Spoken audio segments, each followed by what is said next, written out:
Welcome, dear writers. Now, the theme assigned to this session is actually family.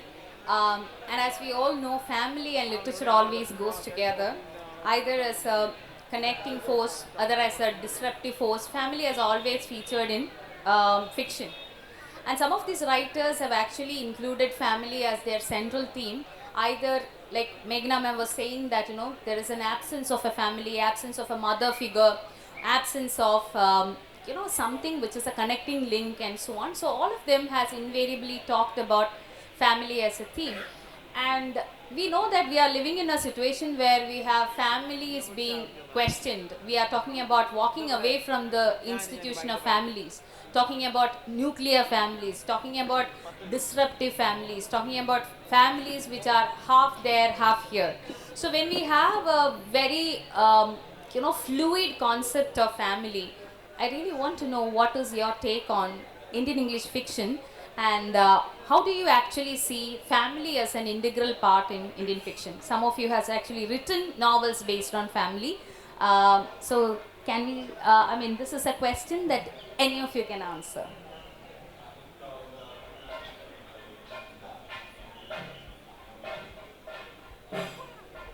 I think living in a country like India, and I think all of you will agree, um, the existence of a social construct like family requires first and foremost the absence of self, and especially the absence of self of which gender? Women. And I mean, I've written, I don't know if your question relates to that, but for Boys Don't Cry, my most recent novel, um, it talks about my actual journey. I was in an abusive marriage around 13 years ago, and I stayed married in the name of love. And because our society has taught us from the time we're little girls that sacrifice, the oblivion of your identity, of, in the name of community, in the name of society, in the name of family, um, what pre-exists and then doesn't. So in the name of love, in the name of marriage, I dissolved who I used to be. Kanishka has also read it. He's the agent for the book. And I think um, the beautiful part about it is that women have been taught to normalize abuse to such an extent that we are told that in the name of love, you tolerate anything in the hands of men. So this book was a statement, a testament to a person like myself who was educated, who had lived and studied abroad, had worked abroad, had all the privileges of access to education, independence, financial independence included, which is very important in these particular narratives, and still chose to allow herself to be abused emotionally, financially, physically, for not a month or a week or a day, but for 5 full years. And I had to write. It took me almost 8 years. I don't know if you followed my work, but I write quite fast and furiously. But for this particular novel, it took me almost 8 years to be able to compose myself and to pour myself and to be able to tell the truth. And of course, in the book, I had to vindicate the woman, so she gets her revenge. She kills off the husband as he deserves. Um, but the beauty of this, and I have to mention this, is that we've been taught that sacrifice, the absence of self, is what will make a happy family, right? We've all heard that narrative. But I'll tell you a happy ending to all this. I met a lovely man after I walked out of an abusive marriage, and my abuser used to, I think, hate even the best in me, but my husband now loves even the worst in me. And I think that for me is what family means. And I think that is what all women of India, especially the men and the women, that's what we should strive for. That be loved at your worst, be who you are, and the allowing yourself to exist as you are with your identity. I think for me that is what is family, not the absence of self.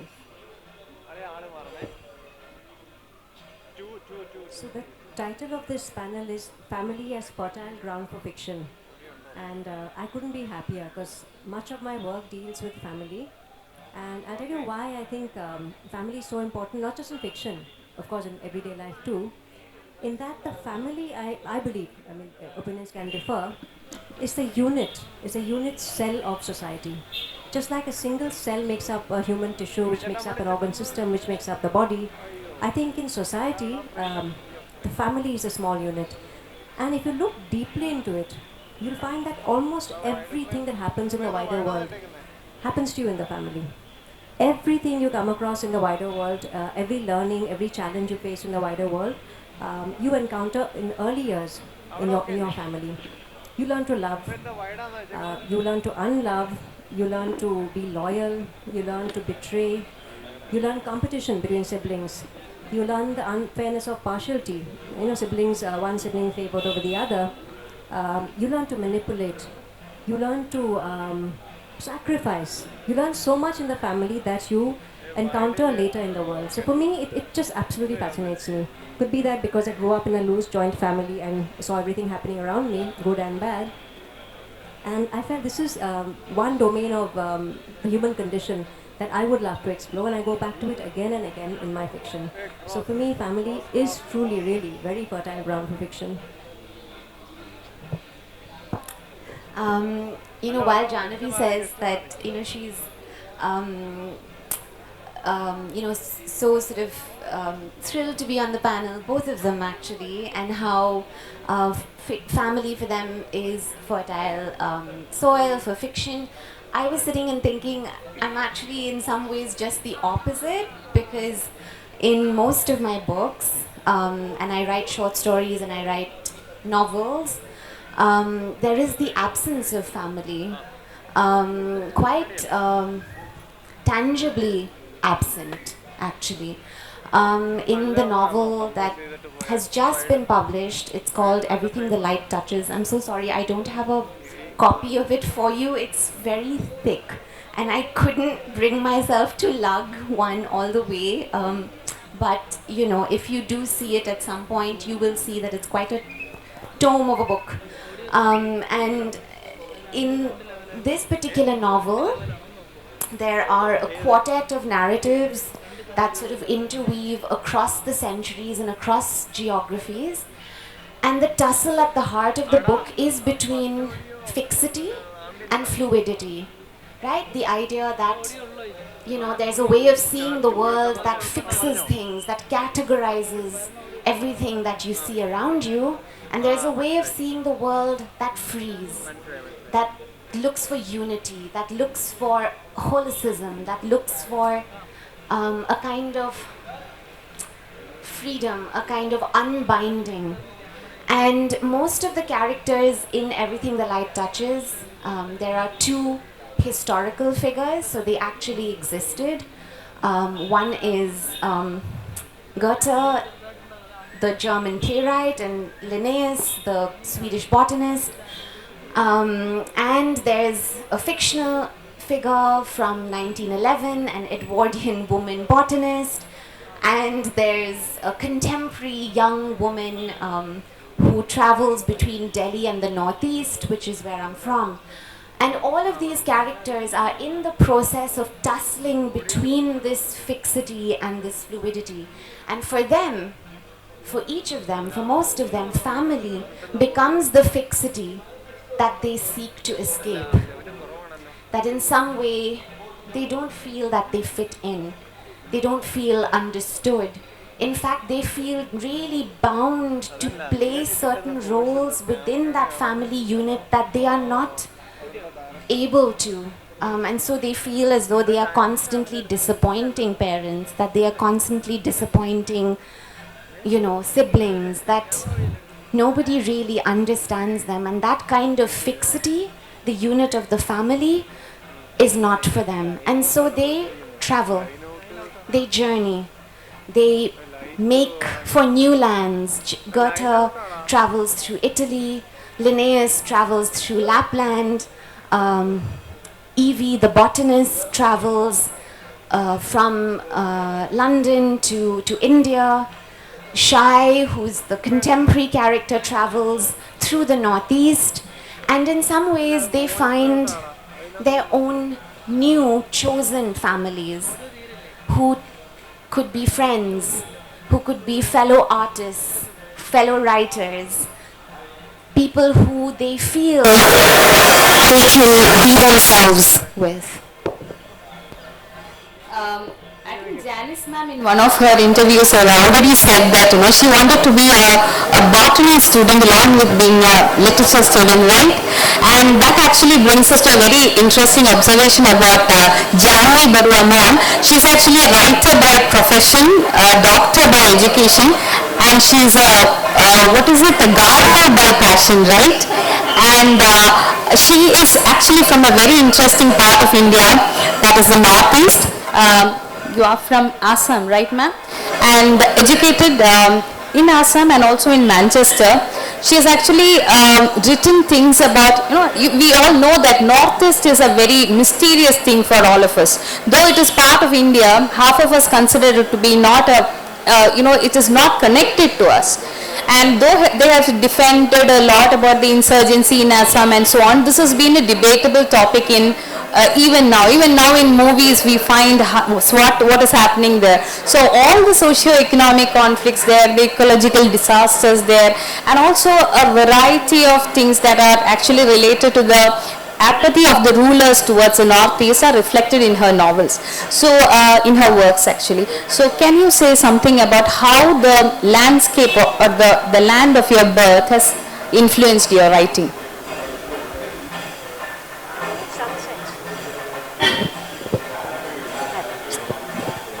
I think in some sense, no writer can escape the land of his or her birth. You can't escape family too, Janice. You can, in a novel, you can escape from it, you can try to escape, but that again is a journey. But somewhere, family, land, your immediate environment, always sort of is like the background music to your journey, right? So I'm from the Northeast, from Assam. Janice is too from the Northeast. I'm actually from the same town she's from in Shillong. Earlier it was a part of a larger structure. And what happened there, as you said rightly, although I'm glad to say that feeling is diminishing, right, Janice? The gap is filling to some extent. In that, the people there felt very far from the center of things. Due to, as you said, apathy or neglect on the part of the center. And somewhere that informs your experience growing up, your journey in life. And that comes through in my novels, yes, again and again. In fact, in Assam, we had serious protests. We had the Assam Andolan, the agitation in the late 70s, which fueled by the students of Assam. I was a student then in school and college and was very much in the thick of things then. We had the later armed insurgency, a very, very serious insurgency, which luckily now has waned. It's dying down now. And you can't escape from it. Even if I want to write about a family, which I do, even if I want to write about human relationship, the stage always is of that land. The stage has political turbulence, the stage has economic turbulence, and like in a theater or a film, that is the stage, so there's no escaping it. And that keeps coming back into my work again and again. Meghna ma'am, you've been a journalist. Yes. So how has your experience as a journalist shaped your books? Especially when you are dealing with concepts like rape, marital rape, domestic violence. I think you have done an extensive projects on domestic violence and how a woman has to have a dignity in a marriage and to have a courage to walk out of a marriage and so on. So how has your profession shaped you as a? I think you quit your job for being a full-time writer. But let me tell you something, that in Kerala, one of the things that we do early in the morning is switch on the television to watch news, because it's almost like a religious activity in Kerala. So that is one of the reasons why journalists enjoy a lot of popularity in Kerala. So, so how has that shaped your, writings? I think being a writer sort of involves you almost, you imagine them living in an ivory tower, and the reality it is like that. I think it, as much as you're part of the world, you're also not a part of the world. But being a journalist forces me to go out there and keep mining stories. That curiosity, that ability to see the world for what it is I think the talent that being a journalist brings to my fiction. Also the craft of brevity. Like I'm also a short story writer. All those skills have helped me, translate from being a journalist to a fiction writer. And I don't know what madness possessed me 10 years. It's been exactly 10 years since I moved back to India. I had a lovely foreign salaried job, guys. And I quit all that to become a full-time writer. Till today, I don't know what madness possessed me then. But I have to say, despite all the struggles, especially of the initial years, all the hustling, it's been worth it. My last 2 novels got picked up to be made into movie adaptations. I'm writing screenplays now. And I think that if you have that, if you take a chance on yourself, I've occupied many careers, I would say. I've occupied many lands. I've lived all over the country. I've lived outside the country. I think, traveling is another really good source if you want to be a writer, to really understand your place in the world. It makes you understand how minuscule, how insignificant you really are. We take ourselves so seriously, don't we? But what are we in the end, right? And at the same time, ironically enough, our voice matters so much. Because if I'm a feminist also, if you've been following my work, I wrote this lovely book called Feminist Rani. All my fiction is very heavily influenced by issues related to women, like you mentioned, marital rape, domestic violence, all of that. And I feel like that's another aspect that we really should talk about more, because the problem is even in our movies. Now, how many of you enjoy, this whole South Indian movies versus Bollywood movies, right? Now, Bollywood's context, how many of you actually enjoy it? Okay, how many of you will enjoy the stories that are told from your own land? Much more, right? Yeah. So I think that's what we need to mind as storytellers. I feel like what we are doing is we are addressing women's issues, but we are being very pedantic about it. We're being very opaque about it. We're, ticking all the boxes. It's all very tropey, at least what I see in our mainstream media and cinema. So what I'm trying to bring to the table is that you provide education with entertainment. Because at the end of it all, you're a storyteller. How do you have your stories reach more people? If you're, sort of self-obsessed about it or off-standish about it, I don't know how far the stories will really carry. So I want women's issues to sort of pervade every corner of the land through entertainment also. So why not use it?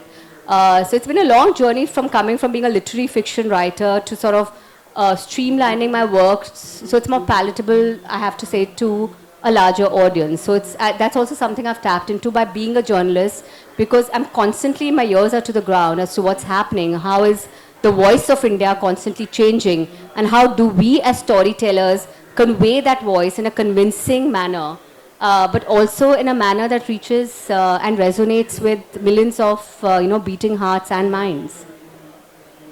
In fact, if there is somebody here who wants to get their books published, you can actually take tips from Meghna ma'am, because she has a very interesting title, How to Get Yourself Published.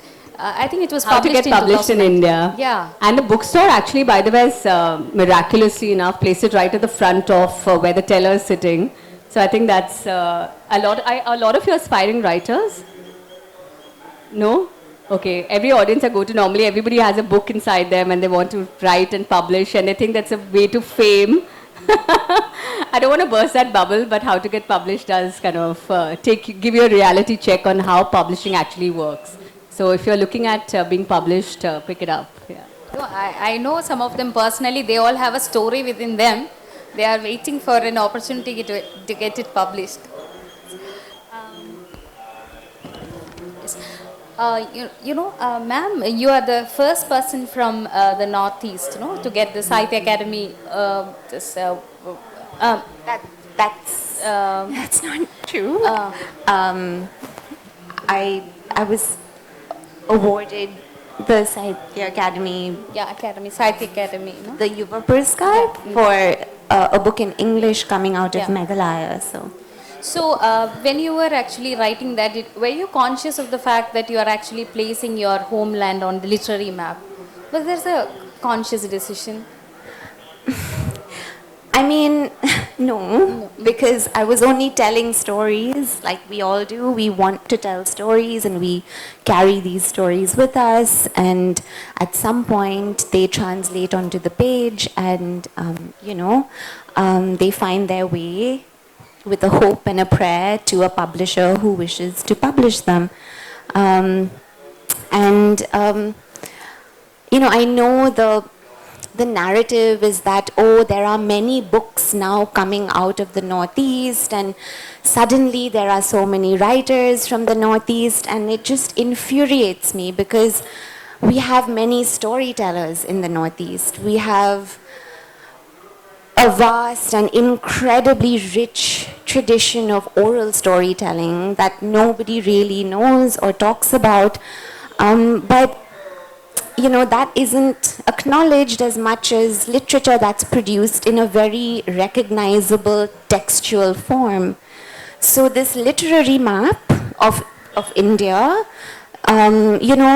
would, I suppose, only place on this, on this space, places that have script, that write, that produce short stories and written novels, texts. And large parts of this literary map would fall into darkness because there are communities there who perhaps for the longest time in their histories have never needed script, have relied on song and folk tales, and their literatures come from the spoken. And so it looks like these places on the map, this literary map, are dark, as though these places have no stories, which is not true, as we know. So it's only that, yes, now there are books being written, and so hooray, we can recognize this, and so we have many writers from the Northeast now writing. But they have always been storytellers with the most incredible stories. And I think really, it's about time that we kind of expanded this literary map to include this wealth of oral storytelling traditions that we are all so privileged to be immersed in. I mean, I know I'm a writer and I'm sitting here and saying this, but this reverence for the book, I'm just a little tired of. Yes, we were so obsessed with the textual that we forget that there's an entire world out there where stories exist beyond these pages. Pages are dead trees. And stories that are spoken can be so much more alive. They are a forest. Another thing, ma'am, I was very intrigued by your, review of a movie called, the series called Axon. Where you were actually talking about the food culture and all in the Northeast.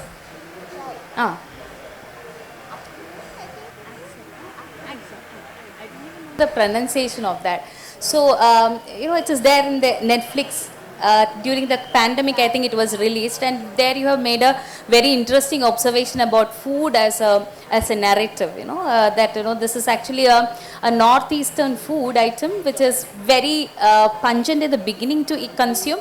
After that, it becomes interesting. So in Kerala right now, we are we are actually we have always resisted this move from the majoritarian view that food has to be something to be a food has to be imposed on a person, a culture has to be imposed on a person. We have always resisted that. So when there is a ban on a particular food item, we celebrate that here.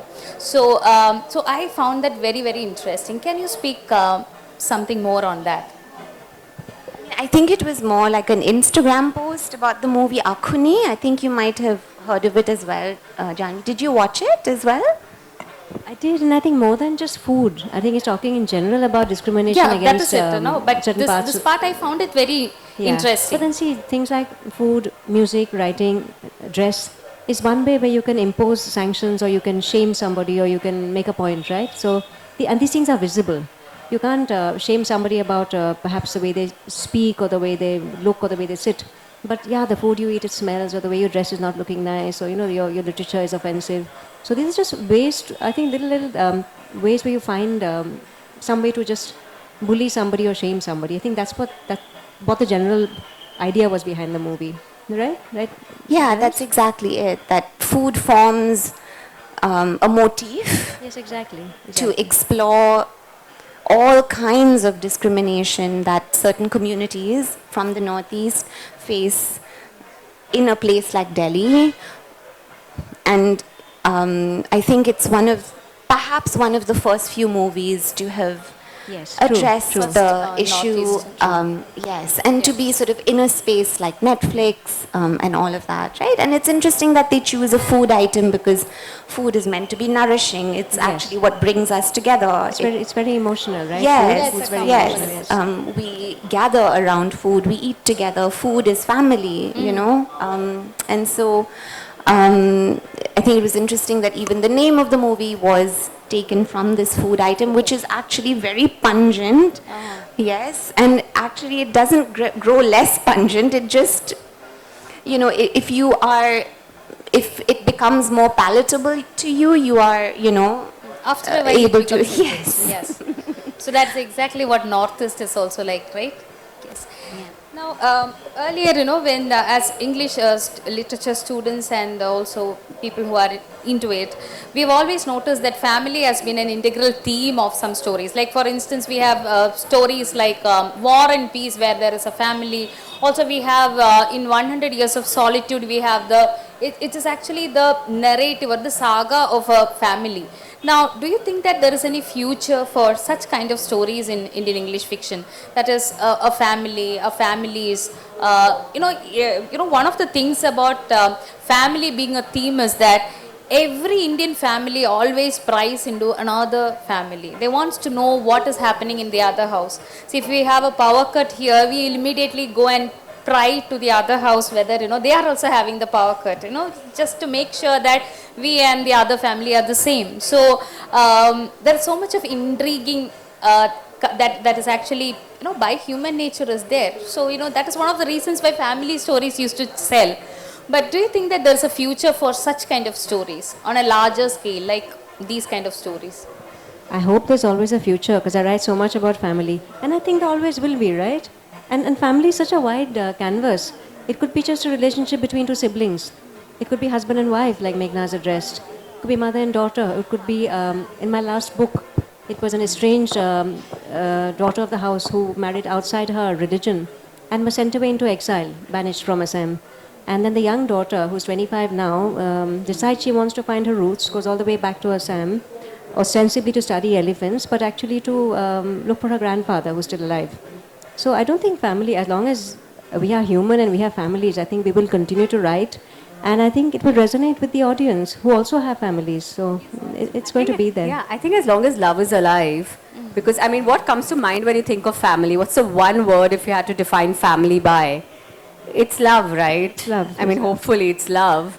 And I think if somebody like Jane Austen, who made love the centerpiece of all her narratives, and persisted and survived over 200 years. I mean, when we think of love, even today, we think of Mr. Darcy. You know, over 2 centuries, the definition of love has been molded by one character who survived all that. So I think but I think also we need to, I think what your question may lead to is that we redefine what family means, okay? Now we have, especially as Indians, a very narrow construct of what love means and what family means. That means love means only romantic love. Love can never be a love for travel, a love for your freedom, a love for your career, a love for a pet, a love for your favorite pair of shoes. It always has to be tied to somebody who's a romantic partner.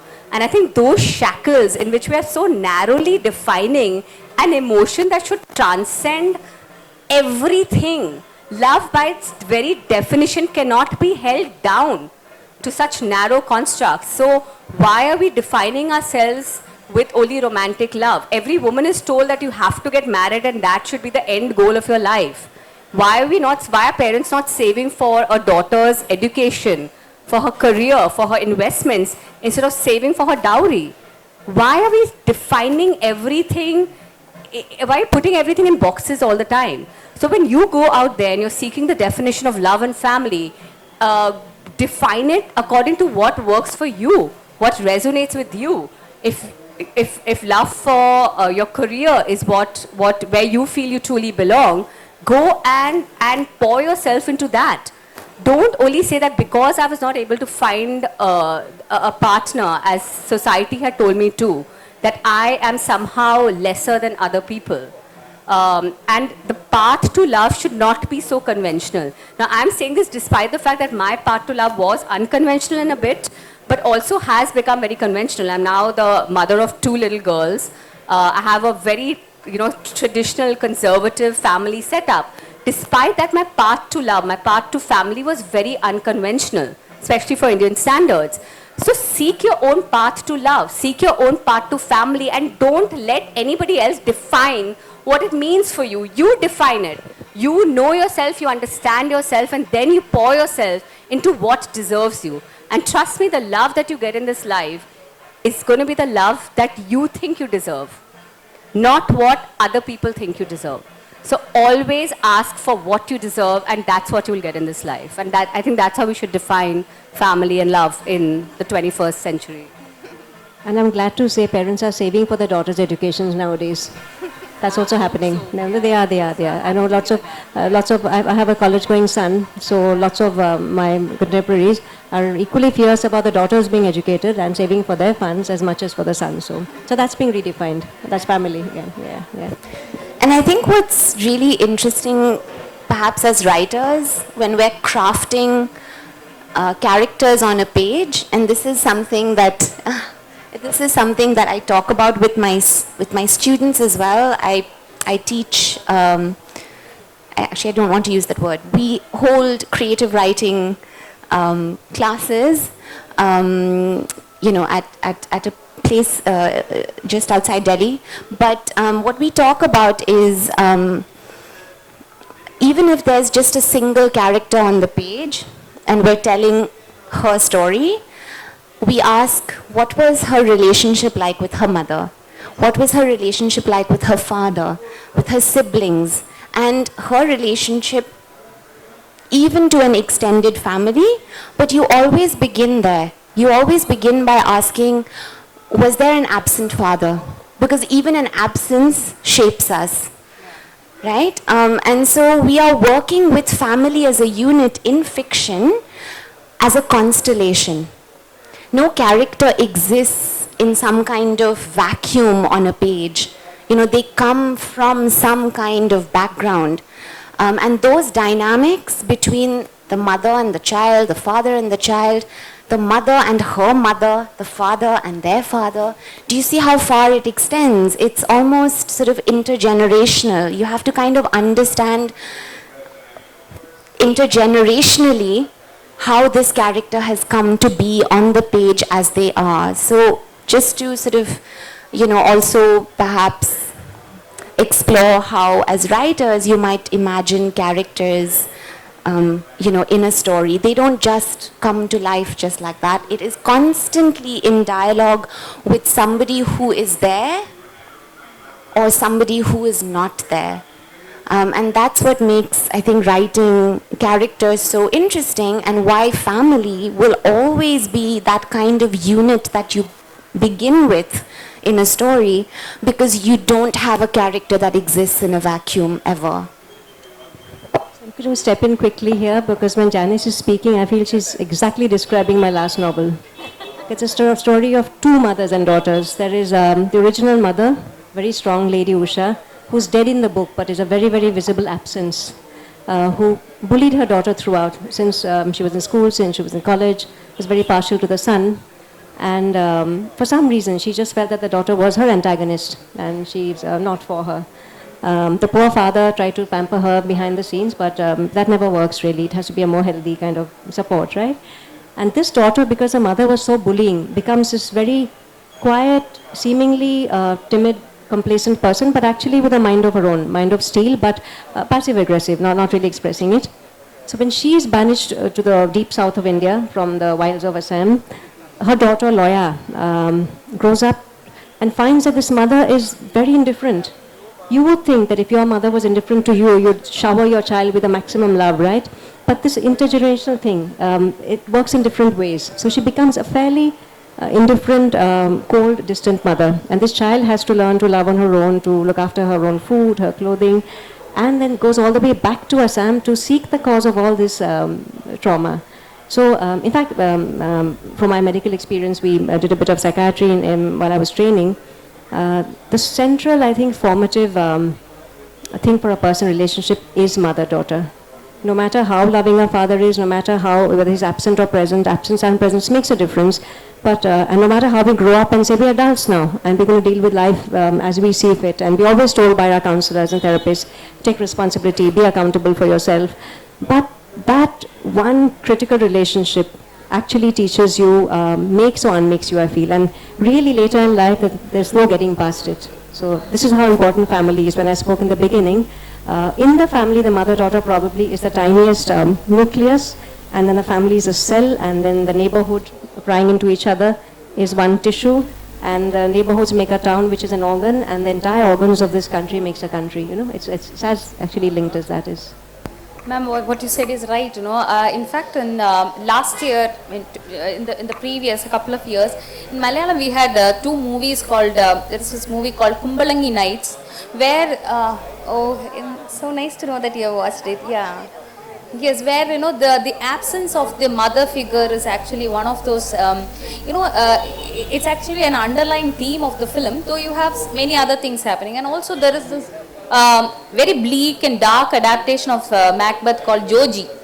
In Joji also, yeah, there you find that in Joji also it is actually the toxic woman. Yeah, the father becomes a very dominating factor in the household, and that actually affects the tragedy of the household. So what you said is right, ma'am. Now I have a question, which is that Kerala, the politics is always half of the time we have a very working class sentiments always working.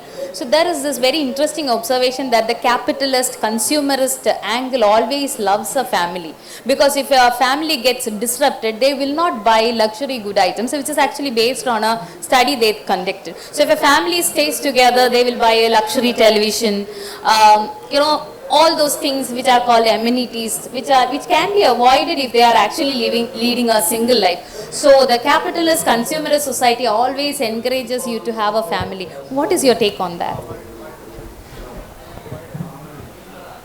It's very interesting. I didn't ever think of it that way. I think, I don't know, Janice can sort of take off, discuss it further, but in the Northeast again, we have a very democratic system of society. In the sense, the class divide is not stark. You tend to treat everybody equally. Just from someone's mode of dressing, you cannot make out whether the person is rich or poor. And the respect given out to people really does not depend on money, on the wealth status of a family. So it's fairly egalitarian and it's fairly minimal. Not too much is spent. I don't know how it's nowadays. I think I've heard things are changing. But there was not too much fuss about clothes, furniture, houses, cars. It was a fairly simple way of living, right, Janice? It is also very sustainable in the sense we grew everything in the backyard. We had a bamboo grove like we have here, and that made for almost everything in the house. You could build fences from it, furniture from it, utensils from it, spoons from it. The women knew how to weave. Even now, a lot of people, my mother knows how to weave. So she can actually make her own, they can make their own mekhalas. So it was, you didn't need cash. So it didn't become a big ingredient in your life. And family was important. So I'm not sure I am able to wrap my brain around connecting money to family feeling. There is actually a large body of work that connects capitalism with pro-natalism. So pro having babies, which is what we consistently see in every Hollywood movie that there ever has been made, honestly. I mean, there are few disruptive narratives that sort of, make it through, but mostly it is this, right? That at the end, the unit to constantly return to is the family. You will hardly find childless couples, or child-free couples rather, child-free couples occupying any kind of central role in movies, TV shows, sometimes even fiction, to be honest, because that's the narrative they say that does not drive forward a capitalist ideology. Then you will stop buying things. You will not need the family pack of anything, right? And I think what's interesting is that there are some, movies, books that disrupt this narrative. For example, I'm thinking Avni Doshi's Girl in White Cotton, which was published as Burnt Sugar and also shortlisted for the Booker a few years ago. That's about this extremely, very, very toxic, relationship between a mother and her daughter. In fact, I think the first line goes, I cannot lie, but it's not. I cannot lie, but it's not always that my mother's pain has not brought me pleasure, right? She and her mother share this very contentious relationship. So I think, but these narratives are often not the ones that are really sort of well received. They tend to be sidelined, they tend to be dismissed because these are not the narratives that, a pro-capitalist society wants to hear. They're pro-natalist just so that capitalism will sort of continue on its, steady way. But I do think that there is literature and, film that does try and disrupt this pro-natalist narrative that's constantly thrown at us. That, there's no space for child-free women, child-free couples in popular culture. There really isn't. I mean, it's just the smallest, or they are the weird ones. The sort of the outliers, the kooky couple, or the whatever, the kooky lady who, is sort of this hippie person, and she's immediately exoticized or immediately sidelined, and they're never written into a narrative as, complex, complicated beings.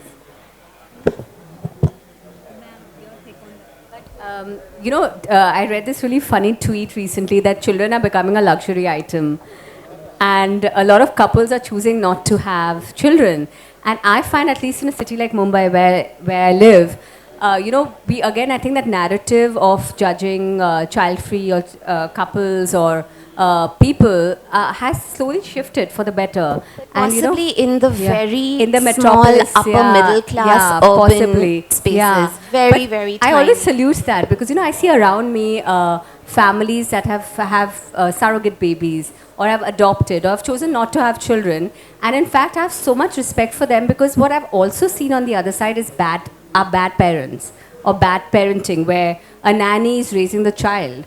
And I feel like if you don't have time to bring a child into the world, then please don't. So I think that I think the definition of family is also changing, and I think it's become much wider, and hopefully it percolates. It goes from the metropolis to from the middle class to lower down, and then I hope it becomes normal to, again, like I said earlier, define family in the way that suits your life's narrative instead of what society is telling you to define it as. And I hope we keep moving towards it. And also our definition of family has been expanding by accommodating concepts like queer marriages, same-sex marriages. So they are also living, so there is no question of child there. Now, I think we can move for the question answer session.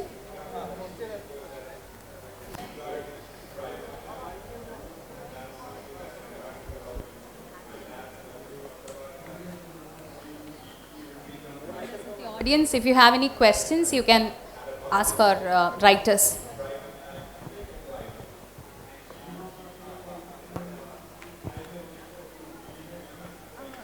I have something to ask. You have sometimes, the novels that have won Booker, like, Aravind Adiga's White Tiger, or, even God of Small Things by Arundhati Roy, they all speak about the dysfunctional family.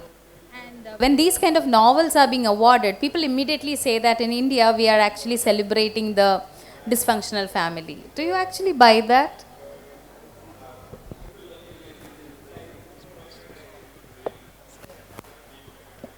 Because in White Tiger, you have a character who, he leaves family for his own personal gain. So, like that. And in, all these novels which are celebrated outside India, in all of them, even in Interpreter of Maldives, you have certain kind of characters like that. So, what is the West take on that? I think Indians are too obsessed with perfection, first of all. What is a dysfunctional family? I mean, and what is a functional family? I mean, what are all these boxes we're constantly like stereotypes that we're constantly putting everything into. These are all social constructs, right? No, actually, I mean, there is always this binary of the functional family in the sense, the No, old I know, but advertisements. what I'm saying husband, is like wife, even and children. the moon doesn't have to be whole in order to shine. So let's start celebrating our imperfections the way we celebrate perfection. I think social media has made things even more tough because we're constantly striving for perfection. It is okay to fail, it is okay to fall, it is okay to make mistakes. The only thing that matters in all of this is how do you get up, how do you rise. And I have seen the worst of life. I've seen a lot of tragedy, and I've taken that tragedy and I've turned it into beauty in a lot of ways. And I think that's what it should be. And I own my mistakes, I own my failures, I own my imperfections. I'm very happy aging actually because I think it's helped me embrace the most imperfect, impossible to love bits of myself. And I think that's what if you do. And family can be dysfunctional and still be together No, and happier actually- than a so-called functional family. No, here when we have a married couple, one of the first questions that they encounter after a few years of marriage is, when are you going to start a family? So we wonder, what are we then? We are family, but still they ask, when are you going to start your family? It's like a terrible question, Then we have to convince them that, we are also a family. Yes, that's why I asked the concept of dysfunctional family, which is, I think it's catching up, like many people are being single, I mean, within a marriage. And also we have a lot of live-in relationships and, the boundaries are breaking. That is what I asked.